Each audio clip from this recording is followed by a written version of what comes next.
Assalamualaikum warahmatullahi wabarakatuh. Hari ini kita akan belajar PPKN kelas 7 bab 3 di semester 2. Oke, sebelum kita ke materi, Bapak akan bertanya dulu.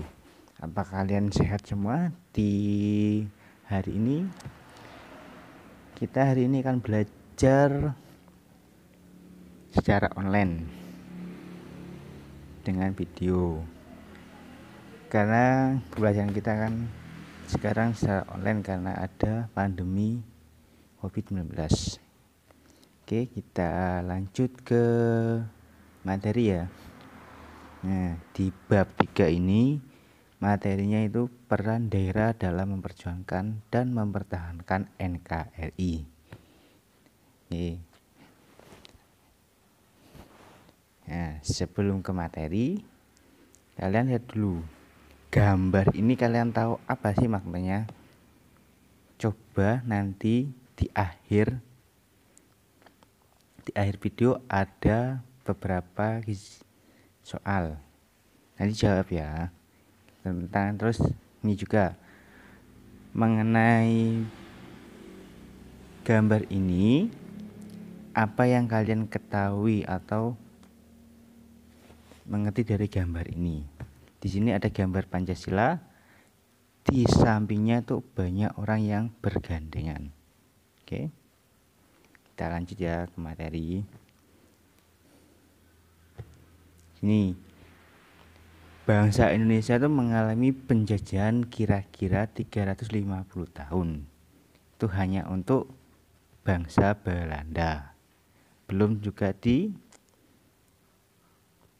bangsa Jepang. Nih, dalam penjajahan ini bangsa Indonesia sangat sengsara dan menderita, dan mengakibatkan Indonesia melakukan berbagai perlawanan daerah. Apa saja sih yang masyarakat lakukan dalam memperjuangkan kemerdekaan Indonesia? Temukan ya jawabannya di penjelasan berikut. Oke, kita masuk ke materi. Nah, pertama, peran daerah dalam memperjuangkan kemerdekaan Indonesia. Di sini nanti ada penjelasannya sedikit. Nih, yang melatar belakangi bangsa-bangsa di dunia ini menjajah Indonesia ini gini. Di perdagangan rempah-rempah di Eropa itu sangat kritis. Jadi bangsa Indonesia melakukan penjajahan hingga ke Indonesia. Melihat rempah-rempah yang ada di Indonesia melimpah, mereka ingin menguasai kekuasaan alam Indonesia ini dengan cara melakukan penjajahan. Nah, contohnya yang pertama Portugis, Spanyol. Dua negara ini mereka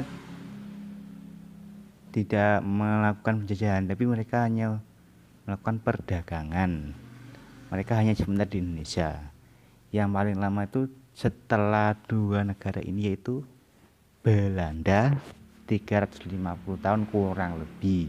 Setelah itu datang Jepang, kurang lebih 3,5 tahun. Itu saja. Oke, lanjut.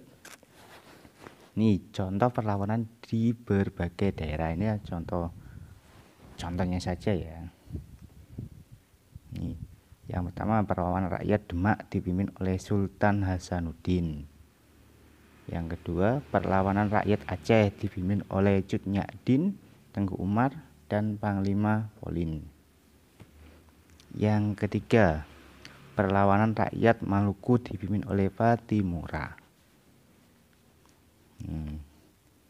Ini dari 3 contoh perlawanan daerah ini, mereka perlawanannya hanya berbasis daerah yang dilakukan daerah-daerah yang membuat penjajah di Indonesia ini dengan mudah mematahkan perlawanan tersebut, karena mereka tidak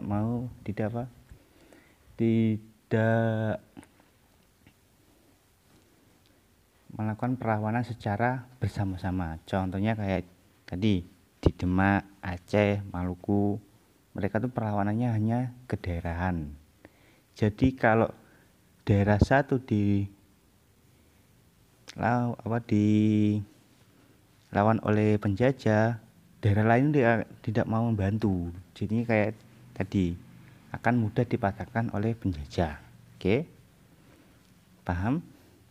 Kalau paham, kita lanjut ke slide berikutnya. Kalau tidak paham, kalian bisa ulang lagi ke awal. Oke, baik, kita akan lanjut ke slide selanjutnya.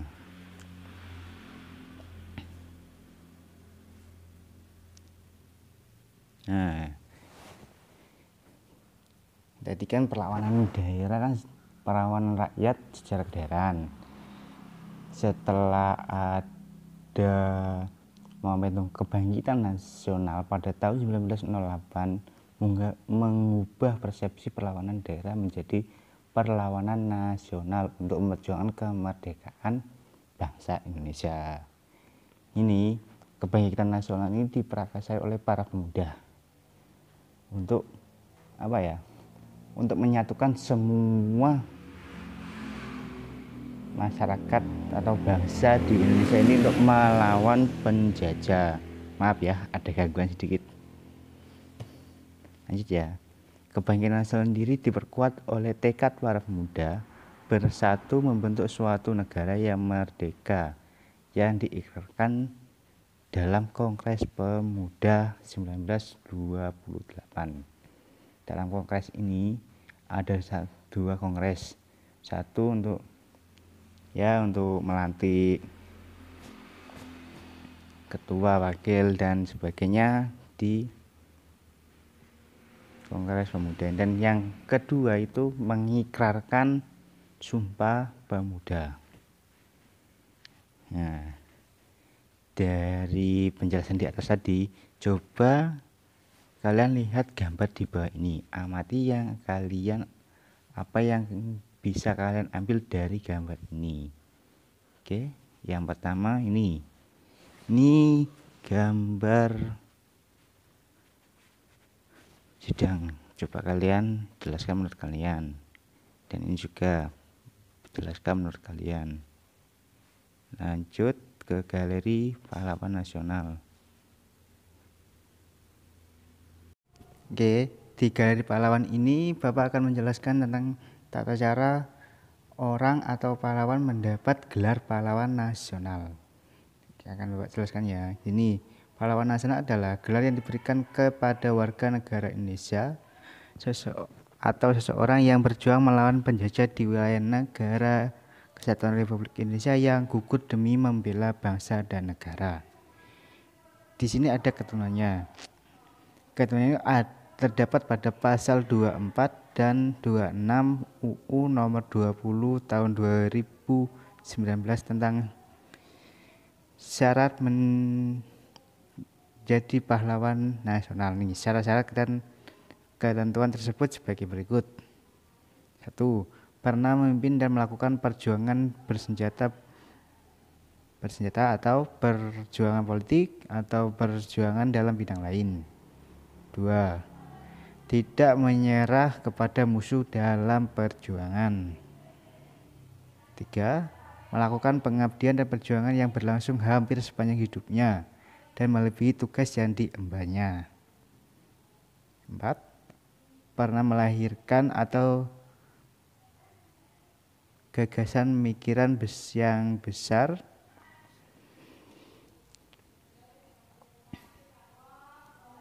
yang dapat menunjang pembangunan bangsa. Maaf ya, bentar, saya ulangi lagi ya. Pernah melahirkan atau gagasan pemikiran yang besar yang dapat menunjang pembangunan bangsa. Lanjut ke nomor 5. Pernah menghasilkan karya besar yang bermanfaat bagi kesejahteraan masyarakat. Lanjut yang ke-6, melakukan perjuangan yang mempunyai jangkauan luas dan berdampak nasional. Di sini di 6 ini salah satu syarat ini tercapai, orang itu bisa dianggap pahlawan nasional. dan diberikan oleh negara dengan ketentuan yang ada di sini. Kalau lebih jelasnya kalian bisa lihat di internet tentang UU nomor 20 tahun 2009. Bisa kalian cari di Google dan pelajari lebih lanjut. Oke. Lanjut ke materi selanjutnya ya. Ini yang nomor 2, peran daerah dalam mempertahankan NKRI. 1. Di sini kalau peran daerah itu masih ini, pertempuran di beberapa daerah di Indonesia itu dilakukan oleh masyarakat. Ini Bapak contohkan beberapa saja. Yang pertama, pertempuran Puputan Margarana. Ini terjadi di Bali pada 20 November tahun 1946.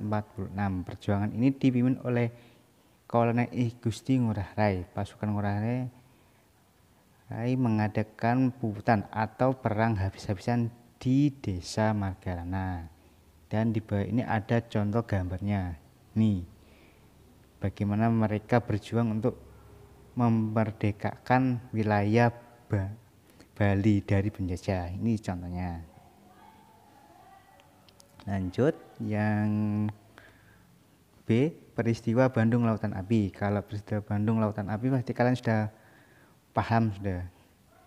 Kalau ini merupakan peristiwa bumi hangusan sendiri kota Bandung. Peristiwa ini dilakukan penduduk Bandung pada 23 Maret tahun 1945. Peristiwa ini dipicu karena datangnya pasukan Inggris yang ingin semua senjata dikumpulkan oleh warga dan meninggalkan kota Bandung. Maksudnya gini, pasukan Inggris itu datang dan ingin menguasai kota Bandung dengan cara semua senjata yang dipegang oleh masyarakat sipil diberikan ke pasukan Inggris. Tapi masyarakat di Bandung itu tidak ada yang mau, jadi mereka melakukan pembumi hangusan kota Bandung. Daripada kota ini diambil oleh penjajah, mereka mikirnya lebih baik kita bakar saja. Dan di bawah ini ada contoh gambarnya. Ini salah satu contoh gambarnya, masih gambar pada saat pembumi hangusan Bandung. Ini tentara-tentara rakyat ini sama masyarakat di kota Bandung. Mereka setelah membumi hanguskan kotanya sendiri, mereka lari berlindung. Oke, lanjut. Nah, 3, pertempuran Ambarawa. Kalau ini pertempuran Ambarawa ini paling terkenal, kalian pasti tahu juga. Peristiwa ini berawal dari kedatangan tentara sekutu di Ambarawa pada 20 Oktober 1945. Pertempuran ini terjadi karena pasukan sekutu membebaskan tawanan Belanda secara sepihak, mengakibatkan perlawanan dari TKR yang dipimpin oleh Kolonel Sudirman.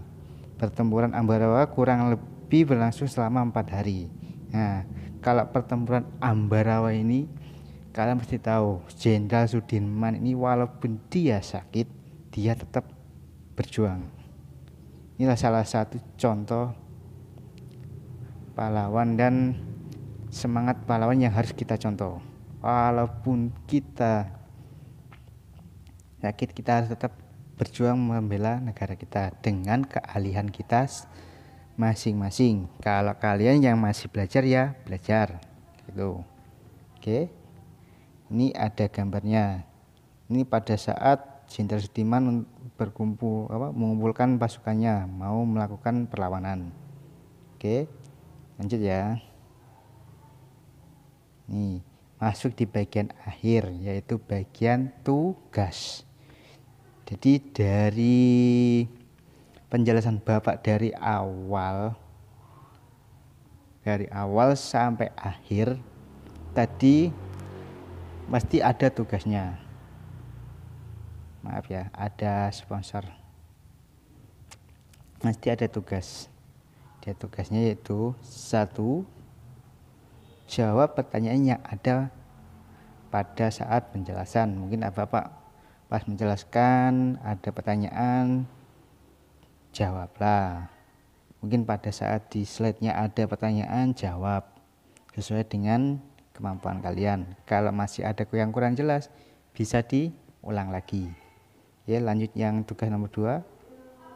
Jelaskan kembali apa yang sudah dijelaskan dalam video ini menggunakan bahasamu sendiri, oke?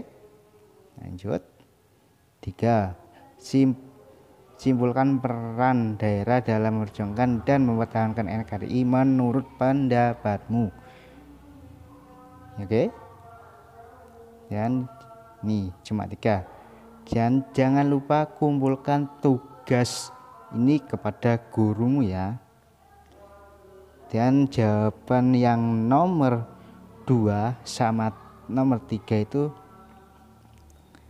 rata-rata tidak akan sama, karena yang nomor 2 itu bahasamu sendiri dan yang nomor 3 itu menurut pendapatmu. Tidak akan sama pendapat kalian dengan pendapat temanmu. Oke.